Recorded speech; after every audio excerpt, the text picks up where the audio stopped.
Thank you for tuning in to Koppen with Comic. I'm Brian Koppen, and we're with comic Chloe Holmes.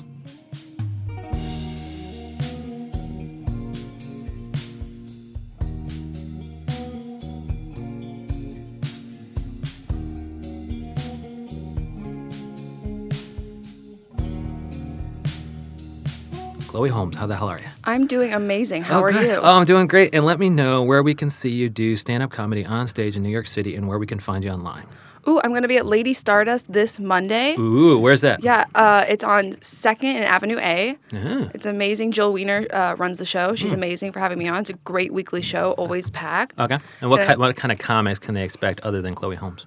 Literally, they book all kinds every week. Like it's just quality? Yes. Okay. It's taken me like 2 years to get on the show. I'm gonna be honest. It's a weekly show too, That's so cool. like that Wow. they. Yeah, I'm very excited. I'm very honored. Okay, and then you were going to be just bringing your A+ material. You can't work new material at such a No, I wouldn't. quality room. I still typically don't work on new stuff at any show. Just like mics and stuff. Yeah, Okay. unless I can tell. Like last week, I did a show where it was my first real heckle. It was a bar show in Williamsburg, and I loved. Welcome to Williamsburg, Chloe Yeah, Holmes. Right? I know. Here's a heckle. I love the people who run the show, but there was this older gentleman who claimed to be Italian, but then we found out was not Italian, and he was just like, "Hey, you did it!" Every comic, and I was like, "No, sir, I have too many daddy issues to deal with this right now." Okay. And that wasn't the Sugarberg show, was it? It was. Okay, because the reason why I asked is Matt Levy was, he kind of, we talked a little bit on here, and he was talking about that being an ambush show and all that. I was like, what the fuck are you talking about? He said it just tends to be pretty lively as far as the audience participation. Yeah, and the precipitation. Yeah, the as well. precipitation. Yeah, Well, very he's spitting. sweaty. Yeah, he's spitting all over you Yeah. as he's trying to do an Italian accent. And then, other than Sugarberg and Our Lady Stardust, where else can they find you? And then also, where can they find you online? Are you Chloe Holmes across all social media? No, I'm Chloe Holmes Comedy on Instagram. Oh, cool. I'm Chloe L. Holmes on Twitter, but I'm so bad at Twitter. All the comics that are good at Twitter, thank God I'm pretty because Instagram is my medium of choice. That's great. I don't do one-liners, so Okay. Twitter doesn't really fit how long I'm carrying out this sentence. Don't you feel that? I love that. And so what we're going to talk about real quick, and then we'll kind of pivot into what type of stuff you're actually doing in your act, is just trash, like trash TV, Yes. Teen movies Yes. from the 80s and 90s, which back in the day you loved, but Loved. now you revisited them and you discovered that they may be trash. Yes, they were my only friends when I was in middle school.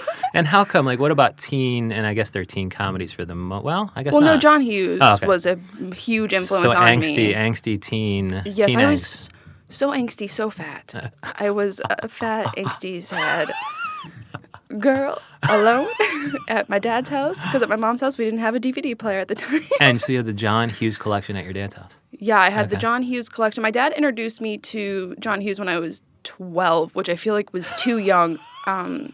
It was right. I just left the 6th grade. He picked me up from the last day of 6th grade, and The Breakfast Club was on the TV, and we were gonna go out and do something. He's like, "Never mind, we're going to sit here and we're gonna watch this." Weird. Did he think that you had said something about school that led him to believe that maybe she is ready for it? My dad introduced me to things way too young. He used to take me to Hooters to teach me how to spot fake breasts at That's 8. hilarious. It sounds like you got some humor from your dad. I'm very good at it. Very good at it. It's kind of repulsive. Oh, I mean, it's a matter of taste. Like, some art. guys have breastfed to the point where I think they're attracted to that, but for me, it's just like, I absolutely was not, and I don't see the appeal. To fake breasts or just in general? Well, just in general. To me, they appear fat. Like, it's just...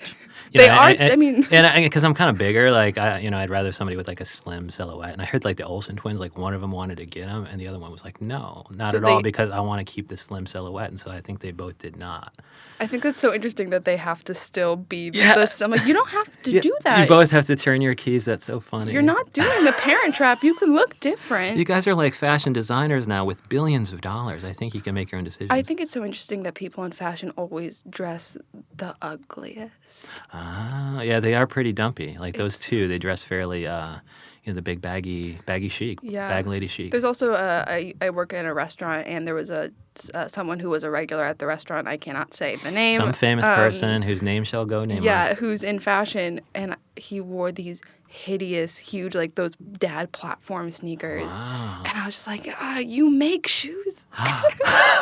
Like, I know you have a collection. It's like Steve Madden, and he's wearing the worst shoes. And there's actually dad platform shoes, dad platform sneakers. Yeah, it was like a big thing this past year, and I can't, because my dad wore them. I'm like, no, you're just a fat guy with boob issues. I don't.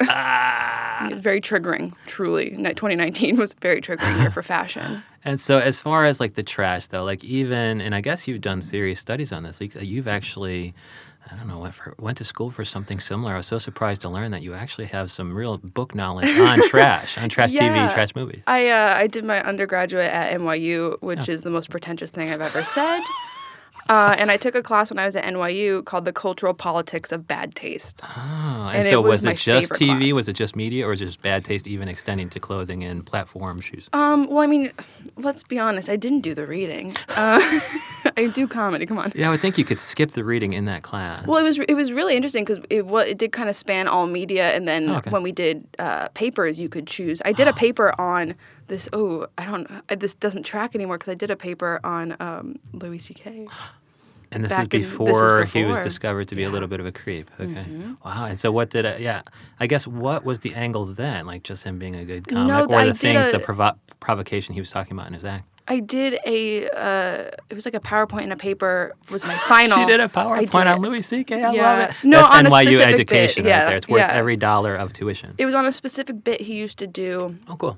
And I because I can't watch his stuff anymore. I don't fully remember it, but it was a bit where he talked a lot about how he loved the word cunt and stuff like that. You remember that bit? And he says a few other words, I believe. Okay. He just likes the name, right? Right, but what R.I.P. The comedy. It was a really good bit, and I think the angle was like, can he use these words, and in what way is this bad taste, but in what way is he elevating it? If that can be elevated by we got to burn that paper. Yeah, thank God that laptop is gone. I mean, I always think that could be your entree to Twitter success, is just posting, that I guess a screenshot of your premise of your Louis C.K. paper. That's just hilarious. The fact that I got an A. Did you? Yes, with the big A on it. Because recently there was that fake paper going around on Twitter where some comic, I think from New York, I think he's from Queens actually, and so he did Why Does Tom, the cartoon Tom, Want to Catch Jerry So Bad?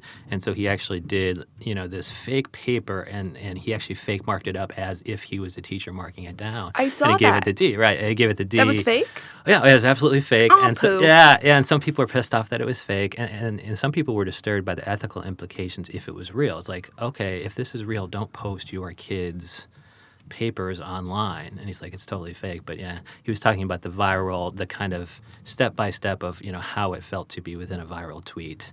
And then he said, well, other than gaining up a couple thousand followers, I'm back to where I was. But I would think that if you took a dated Louis C.K. paper and posted it somewhere, I think it'd be interesting, right? And especially you commenting on it now that you think he's a little bit problematic.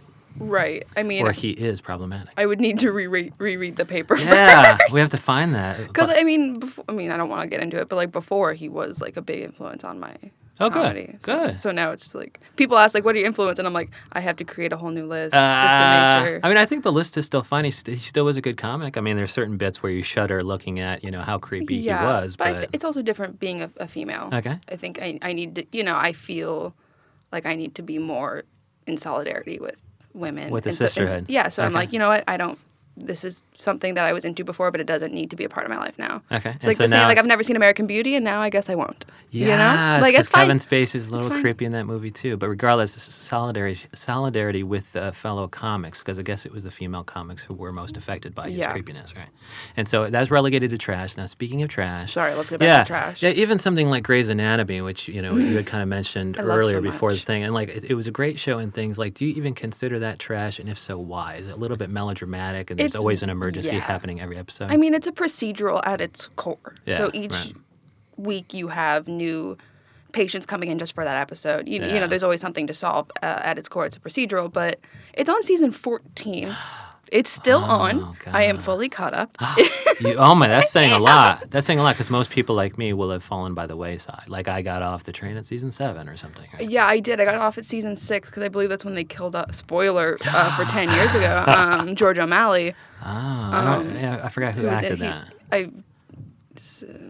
Oh, was that the one where? Oh, is that the one where there's he's gay in real life? Yeah, but and there was Isaiah something. Washington Yes, was yes. talking like homophobic shit, and so he left the show. Now that guy was solid. So that young, that kind of He was youthful, killed off. pudgy-looking Yeah. guy was killed off. Okay, that's And kind of where I got off too. I think because he was but great. They're still on, and It's still riveting television. No, absolutely not. But there's a part of my heart that's like, I want this. I want this. I've been in a relationship for 8 years. Okay.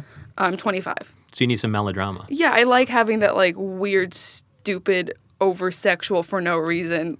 Like a lot of times when I'm watching a show, I'll do like a hiccup if something like hot's going on or like drama. Go. Like that's like. That's funny, and they're just like ripping off each other's clothes in the intern closet or whatever. Yeah, which I'm like, there's someone sleeping up there. That's so inconsiderate. And then what makes it trash then? I mean, and like the 80s, 90s movies, are those trash because their feelings were so close to the surface and not really cloaked in any sort of artsy layer. Right. So I did also do a paper on this. Okay. Good. I did a lot of papers. Yeah, I love it. You are super educated on the best shit, like trash TV, trash movie. Basically, I did analysis of 80s versus 90s teen films because 80s was the renaissance of the teen film. John Hughes was crazy. I did read a biography on him and the Brat Pack. I'm deep into it. It's an issue. But I mean, he was very ingrained in that culture and in being a misfit. He was a misfit in high school, and I don't think he ever truly grew out of that, which was problematic in his personal life, but was very, useful and created amazing work. Yeah. But that being said, Pretty in Pink, oh no. Oh, because I went back and I rewatched all of them, and Pretty in Pink is the one of his specifically that does not hold up even a little. So it's troubling in the whole Me Too thing. Like it's just it was kind of misogynistic. I don't even know if it's misogynist. There just is the only character that I felt anything for was Ducky. He's the only Asian. Is he the Asian guy? Who's the no, Asian? that's Long Duck Dong. That's that was a little 16 bit problematic. Candles, which okay, is, that's the one I'm thinking about. Yeah, that's a little bit problematic but too. that's a full comedy, so I'm not. It's like You're not that worried about it. It's not good, but it Long was Duck of the time. Okay, Long Duck Dung is fine with Chloe Holmes. No, I don't want this one. No, we're not recording that. But like, I just mean like 16 Candles. I mean, it's a well, no, there is kind of rape in there. Yeah. Oh yeah, she's totally like drunk or something. Yeah, she's blackout drunk, and the popular boy trades his passed out drunk girlfriend for the other girl's underwear. For the nerd, and the nerdy guy had sex with her? Yeah, but it's alluded to that he also doesn't remember what happened. And what's the ethics then if they're both totally wasted? I don't know. Yeah, and so how is Pretty in Pink the problematic one when there is rape? Well, now I fucking forgot, didn't I? She wrote even the person who wrote the paper on it. I wrote the book on this. Oh, I forgot, I wasn't even thinking because I think I was. Fuck. I hope I didn't get an A on that. I shouldn't have. She needs to go back to get a PhD in this for us to really trust what she's saying. Yeah, I'll come back with like a full research paper. And I want to see that paper on social somewhere. And then what kind of stuff here, any of the themes that are in this trash TV and trash movies, are any of them making their way into your act? I do a bit about teen films, mostly of the 90s, like breaking down the ones that I kind of remember. Okay. That were bad, and the biggest offender to me was the film She's All That from 1999, which was kind of the end of, I think, that era of teen film. She took off her glasses and she was just gorgeous. You're like, is that the one? She was just a girl with glasses and an opinion. Well, but she was also just like super hot, and she was supposed to be Rachel nerdy. Lee Cook. Yeah, I'd fuck her. I'm straight. Yeah. I love Josie and the Pussycats. Are you kidding? What a queen. It's so so that movie though to you was kind of the end of that type of film. How come? Well, after that you got American Pie.